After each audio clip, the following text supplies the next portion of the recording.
start from an England perspective. I'm wearing my England top, but I wanted to know, with England playing at home, Wembley, is that a big advantage? Well, I don't know. They just today decided that Munich can have 14,000 people in the stadium. I'm not sure what the situation is with Wembley, but yeah, the English lads will be familiar, and it's a huge stadium, as you know, and I think it can be a bit intimidating for the opponents. So I would say, yeah, the big teams got home advantage, and I do think it is an advantage, yes. You've obviously played at the old Wembley, scored at the old Wembley. I mean, what sort of memories do you have from that day, apart from spoiling people like mine? Yeah, yeah, brilliant. It was a rainy day. We were warming up. They were playing footballs coming home. We didn't have too many expectations because we didn't beat a big team 2-3 years before that game in 2000. And yeah, it was just it was a very good game, and I can understand that the English didn't like it too much. I think it meant probably a bit more for the English being the last game at Wembley. Yeah, but for us, it was just a big step forward because we had a new manager in Rudi Völler. And 2 or 3 months into his reign, we beat England away from home. So, yeah, it was a brilliant day. The English-Germany rivalry, how big is it? Because I understand it's not as big in Germany as we like to think it is over here in England. Well, I think we probably... It always comes down to the big games, and I know they played. I think it was 2010 when Lampard scored that goal that wasn't given. I think it was 2010 in South Africa, wasn't it? Yeah, and then 96. But you know, we probably had the biggest games against Argentina in recent years. So you know, I would say the rivalry with the Netherlands, Argentina is probably as big as with England. But you know, with England emerging back on the scene now, hopefully we see more quarter finals, semi-finals, or even finals between England and Germany in the future. Well, but looking at the draw as well and the way the tournament could happen, that could happen. England versus Germany, is that something that you'd savour?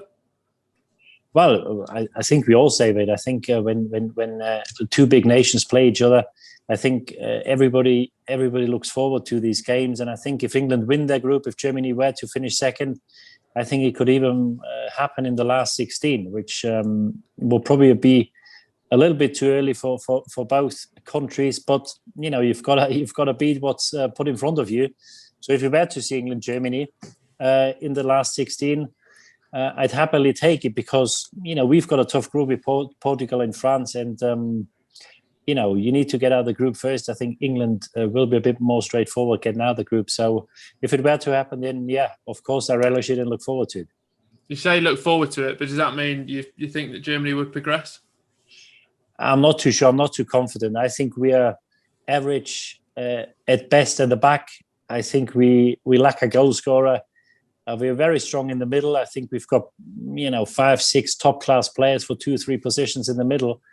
But at both ends of the pitch, I think we lack quality. And if we were to play England, probably, as of today, I probably slightly favour England. You've played major international tournaments, domestic cups, but I just wanted to know how they differ, especially like getting into that mentality of a group going away for 6 weeks. How different is that? Well, it is different because you don't play with these guys all year round. You only see each other 4 or 5 days a month. And then obviously you get together after the season. Some join a bit later if they played in the Europa League or the Champions League final. And you just have to, try to create a team spirit. And you've got a week, 2 weeks preparation to do that. I've got to say, we always had pretty good camps and a pretty good team spirit. Because that carries you, because there will be times in a tournament where you're up against it, and that's when you have to stick together, and that's when you find out whether you've got a united squad. And I think when we didn't progress in my time, I don't think it was down to unity. I think it was just down to probably not being as well equipped as other teams. The tournaments that did go well for you, especially at international level, have you still got them bonds and sort of, like when you meet up together, it's almost like you picked up where you left off? Yeah, unfortunately, we didn't win one. So, we got to the final in 2002. But yes, when you see these guys, these are it was a tournament to remember because you're far away from home. You don't really realize what's happening at home. People didn't really give us much of a chance going there. We got a bit lucky with the draw, you've got to say, but we ended up in the final, and then unfortunately Ballack was suspended. If we had him available, our captain, maybe it would have been a different story. But you don't see them an awful lot, but when you do see them, obviously these are always memories you like to talk about and you look back on. So the tournament comes after a dreadful World Cup campaign last year. How important is it for Germany and Joachim Löw in this one? Well, it's always important because, as you know, I think everybody expects them to get out of the group stage, and then knockout football, pretty much anything can happen. But, I feel, he announced his retirement or stepping down after the tournament. I think the vibes are not too good. As I said, he brought Hummels and Müller back, who he cut out the squad about 18 months ago. And we just... confidence within the country, I think, is always a good marker, because when people are confident when they're behind the team, it's always a good thing, because as a player, even if you're far away in a World Cup, or not so far away, because obviously they play in Munich, their 3 group games, you can feel what the people want, how they sense it, how they feel, and I think people are a bit fed up by Löw, because he's probably should have stepped down 3 years ago after the World Cup, as you said. He didn't. And, the confidence level in Germany, I don't think are very high. It might change in a week's time before the tournament starts. But I don't feel that the whole nation is behind that team. And, that's very rarely a good thing going into a tournament as this. Would it have almost been the perfect time for him to part ways, because not treat this tournament as a free hit, but give you a chance to build going for the future with a new manager?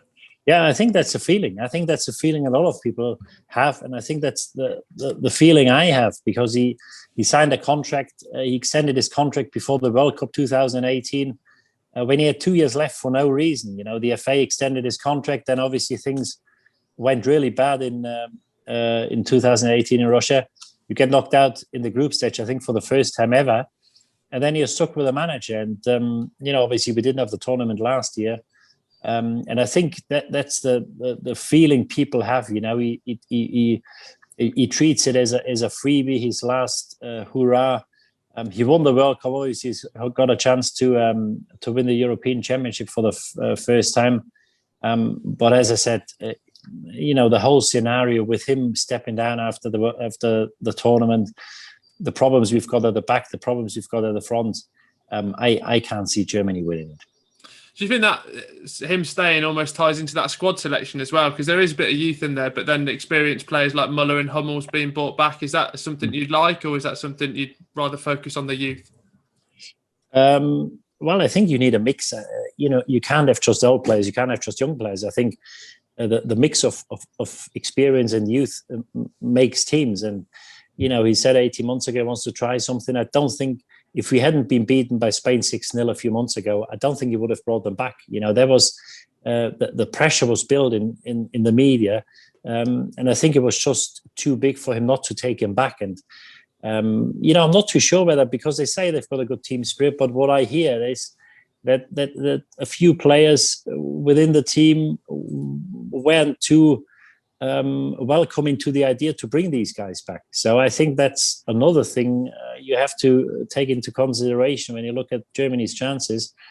Because when they go to these press conferences, of course they say, yeah, the team spirit is great and we are a group and we are united. I think we'll find out. We play the first game against France. I think we'll find out a lot more about it. I'm not too sure about whether they are as united as they say. Just on that team spirit angle, is that something that's even more important when you get to a World Cup or a Euros, just because of the intensity of you and your group for the 6 weeks? 100%. If you're not, you can be as good. And we've seen, I think it was France, when was it? In the 2000s, somewhere where they went on strike and didn't train, and they wanted the manager out. And if these things happen, you've got no chance. That's it. That's end off. You can be as good. You can be the best team in the world. by a long way. If you haven't got a squad where 20 or 25 people pull in the same direction, then you've got no chance. And that's why it's so important. And as I said, there's also question marks in the Germany camp whether that's the case. But yeah, unless you really got a group together that says, whatever happens, we're there for each other, you won't win. Focusing on the players themselves, Timo Werner's been in the spotlight for good and bad reasons this season. How would you assess his first season in the Premier League? Average. I think his stats are better than people may think. I think he's, for the first time in years, I think he's the first centre forward for Chelsea who has double figure goals. His assists are in double figures. But I think the bad misses stick in people's minds. And, again, in the Champions League final, he had a chance early on with his left foot where he swings his leg.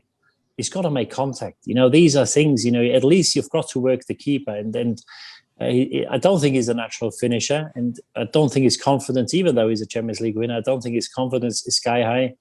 And I probably wouldn't start him. I'd probably go with Havertz and Müller. One playing off each other, they can swap. I play Havertz up top, Müller behind him. And as I said, Müller can play that role up top, and then Havertz can drop in. I play these two. Well, let's speak about Kai Havertz as well, because, on the flip side of that, he had a phenomenal end to the season, and you mentioned him there as part of your starting 11. Is he the key attacking figure for this Germany side? I think so, yeah. I think he's a brilliant player. He's a few years ago, he was only 17 years of age. He scored the deciding goal for Leverkusen with 2 or 3 games to go.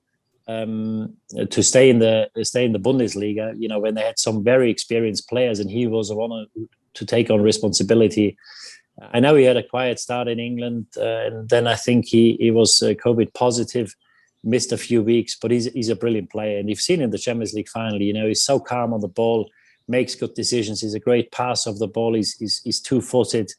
The finish was excellent, and I think he's not only in this tournament. I think for the next 2 or 3 tournaments, I think he'll be our main player, and you've got to try to build a team around him. Germany versus France in the first game. You've already mentioned it. I was going to say, which players are you most worried about from France? But that squad's so scary, isn't it?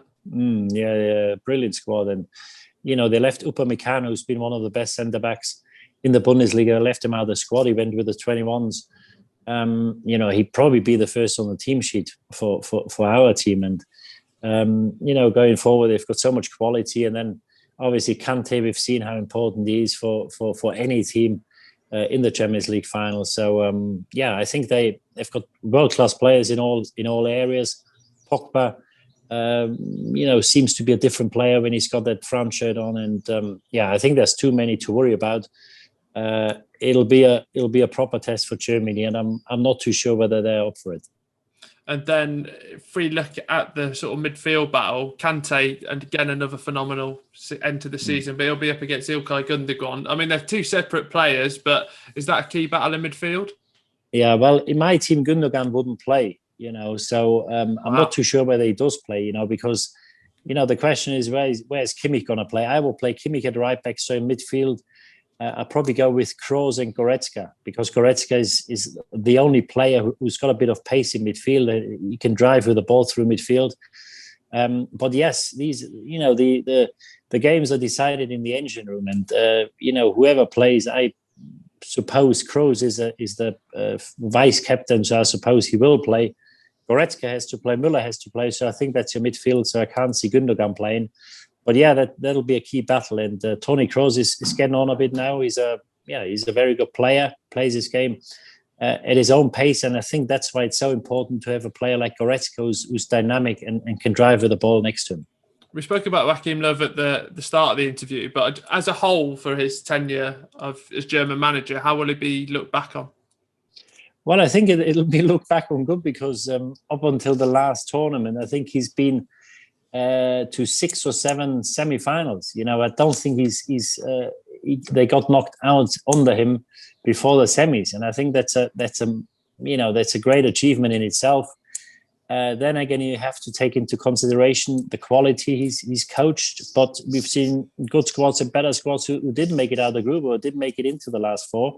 So I think, I look back, regardless what happens now, and I think I will say, I think he's done very well for German football. But the thing is, if it goes wrong here now, in a few weeks' time, then you didn't do well in the last two tournaments. And as you know, the last impression always sticks, and that's my worry. But that's his downfall in a way, because he could have stepped aside after the World Cup, which I think he should have done. He didn't, and I think it's his legacy in a way is on the line in the tournament, because if he were to get knocked out in the European Championships in the group stage, that would have happened in the World Cup and in the group stage in consecutive tournaments, and I think people might forget that he's a World Cup winner, and it would be sad, but that's football.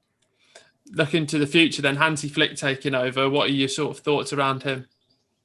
Yeah, he had a very close bond in Munich. I think that was his biggest strength to get his players on his side and really go through a brick wall for him. And I think it's similar to what happened at Liverpool with Klopp.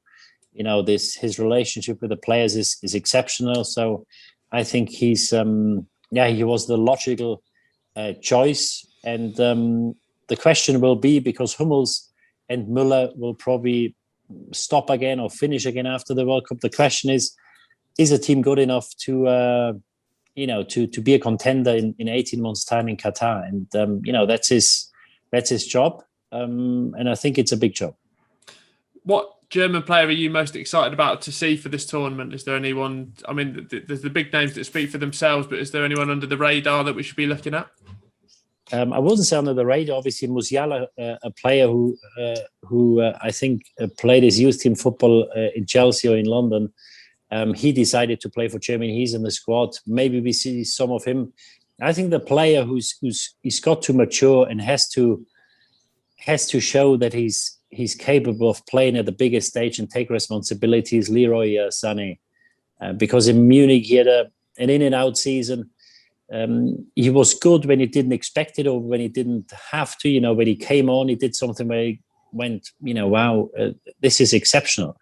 When he started games, it just wasn't enough. And I think you've seen it against Paris. He will be one of our two starters on the side. He probably one side, him, Gnabry on the other side, who had a indifferent season, but he's a brilliant player.